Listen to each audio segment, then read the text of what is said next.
Kinumukulangan ng ilang grupo ng mga guro sa mga hakbang ng Department of Education or DepEd sa ilalim ng pamumuno ni Secretary Sani Angara, hindi ka man lang nagalit noong sinisipa ni Claire Castro yung mga teacher, wala kang kwentang tao.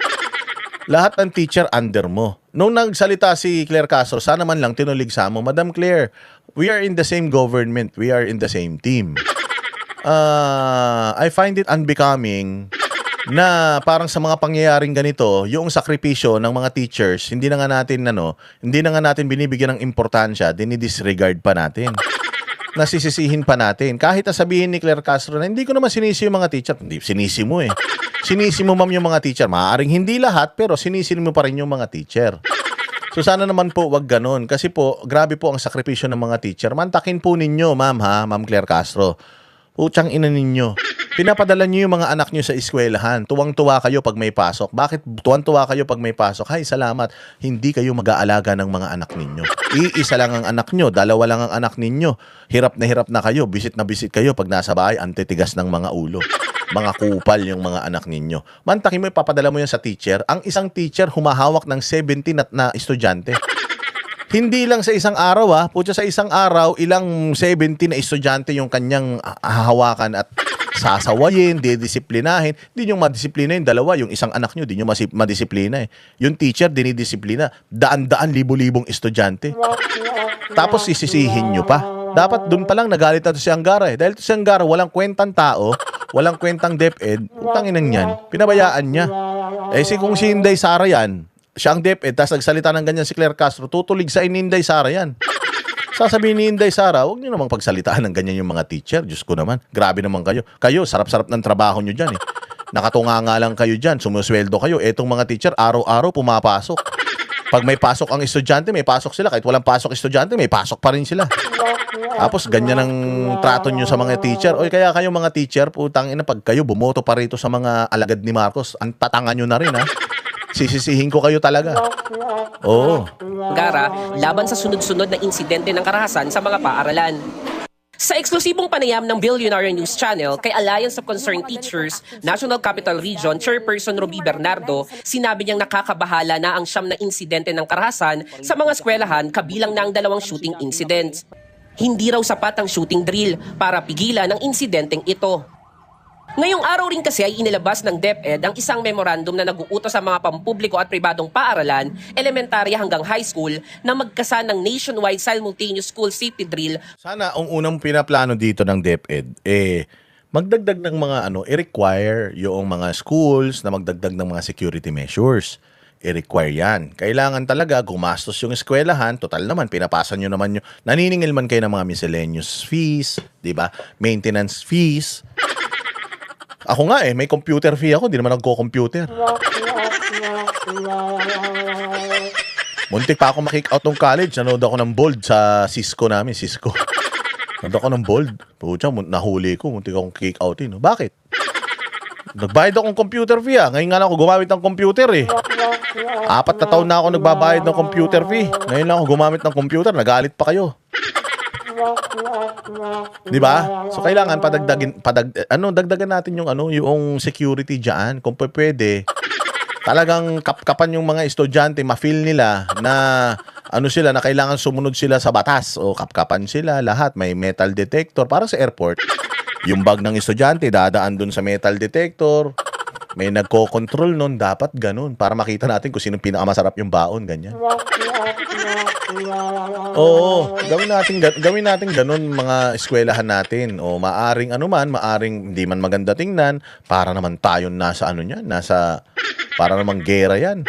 Okay lang, basta ang importante yung mga anak natin, pag na malayo sa mga mata natin, alam natin safe tayo. 'Di ba? Alam niyo. Alam ninyo mga boss, marami mga eskwelahan na may mga security measures na. Pero yung mga security measures nila para hindi lang makidnap yung anak. Halimbawa, yung anak, yung magsusundo, may ID. Yung ID na yon ginawa din ng eskwelahan. Hindi pwedeng sunduin yung bata kung walang ID na ganun.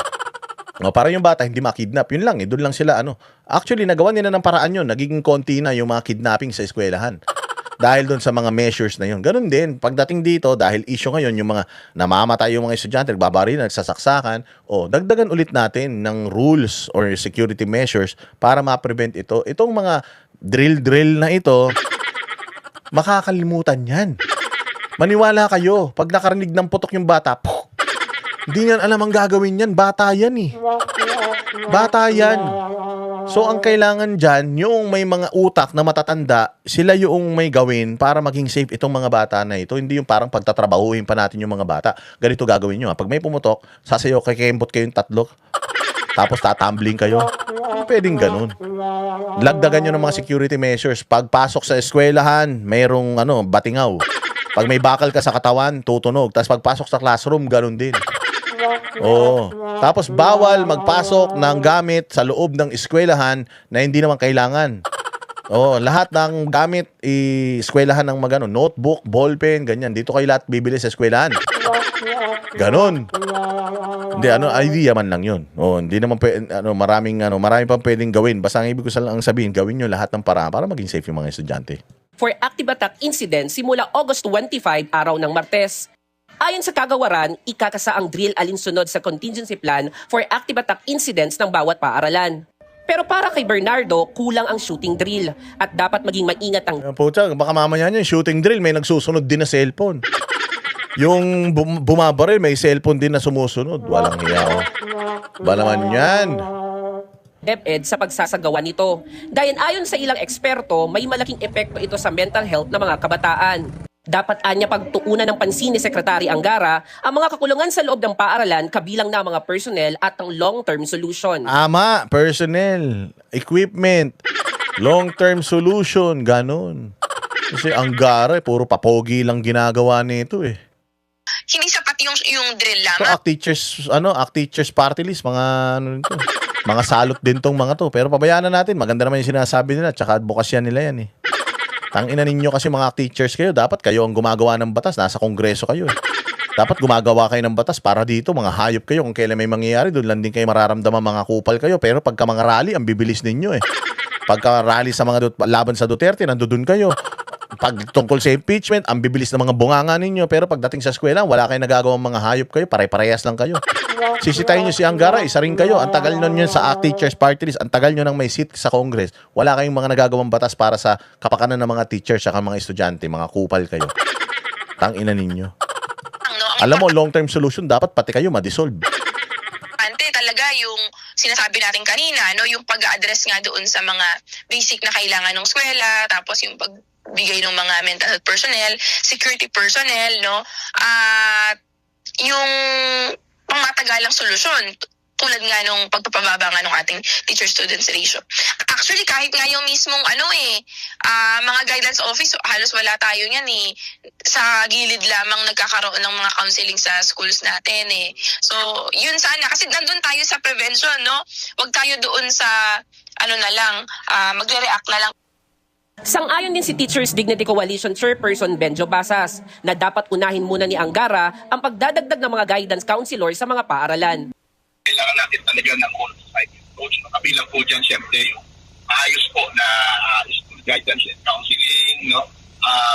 Kailangan din po natin ang matiyak po na yung ating... Ayan, ganyan. Guidance counseling, yung mga bata, kailangan aalamin mo yung mga nila, problema nila sa bahay, ano bang mga kakulangan, baka yung mga magulang, may kakulangan, tapos nagiging outlet nila eskwelahan, ganun. Di ba sinabi ko na yun sa inyo nun? Yung dapat ganun. Yung ating mga bata ay nagagabayan, nagagabayan po ng mabuti ng ating mga matatanda, ng mga guro. Panawagan ng mga guro sa DepEd, wag lang maghanda sa oras ng pamamaril.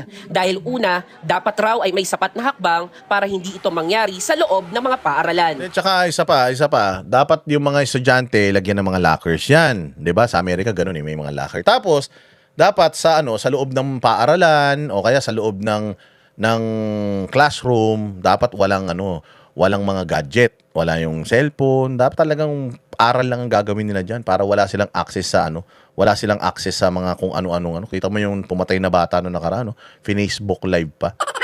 Tapos idinikit pa yung camera sa dibdib, tapos namaril, hindi ba? So yung mga ganung bagay, dapat magkaroon talaga dito sa eskwelahan ng bagong sistema. Kailangan ballpen, notebook, libro, yun lang dala mo. Oh, tapos yung mga bawal yung lagyan natin ng firewall. Oh, parang sa China, 'di ba? Sa China bawal ang YouTube, bawal ang Facebook. Oh, maraming mga sites yung bawal. So, even during your free time dito sa eskwelahan while you're inside, may mga signal jammer. Ganyan. Oh, tapos kung may emergency yung bata o merong opisina na pupunta doon, pwede pong pakitext yung nanay ko kasi natai ako sa salawal. Mga ganung bagay, dapat meron din ganun sa eskwelahan. O para hindi na sila yung cellphone, puta gumagawa pa ng GC. Puro kagaguhan pa yung ginagawa ng kasi yung mga bata na yan, kung makakalusot, lulusot yan. Kung magdadahilan, nagiging paniki nga ang bata eh. Oh, nagiging paniki ang bata. Pag inutusan mo, magiging paniki yan. Bakit? Pag inutusan mo yan, Boss Dada, punta ka sa tindahan, bumili ka ng napkin, magiging paniki yan. Sabi niyan, ba't ako? Oh, paniki na siya. Ang bata ganyan, lahat may dahilan yan. Oh, napakagaling ng bata magdahilan at saka gumawa ng paraan. Kaya kailangan, din tayo, yung nag-a-adapt din yung eskwelahan sa ng bata, yung ugali ng bata. Hindi lang yung parang bine-baby natin yung mga bata. Para sa agenda Diba?